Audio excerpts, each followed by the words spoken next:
আসসালামু আলাইকুম ভিউয়ার্স, যখন আমরা রকেট উড়াই তখন সেই রকেটটা কিন্তু উপরের দিকে ওঠে, কিন্তু আমরা চাইতেছি আজকে একটা এরকম থার্মোকলের শীট দিয়ে আমরা একটা প্লেন তৈরি করব, আর সেই প্লেনের মধ্যে দুইটা রকেট বেঁধে দিব। তারপর দেখবো যে এই প্লেনটা কি উড়বে নাকি উড়বে না। সো ভিউয়ার্স, অলরেডি আমাদের প্লেনটা বানানো শেষ। এর নিচে আমরা অলরেডি দুইটা রকেট লাগাই দিছি, দেখতে পারতেছেন। আর এখন এটা দেখি উড়ে কিনা।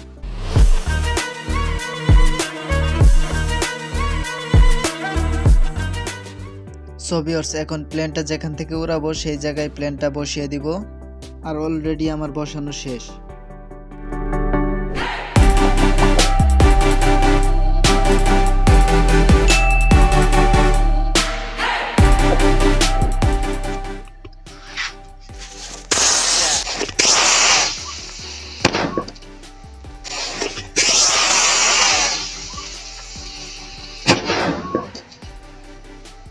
সো ভিউয়ার্স, দেখতে পারতেছেন প্লেনটা নিচে কিরকম হয়ে গেছে।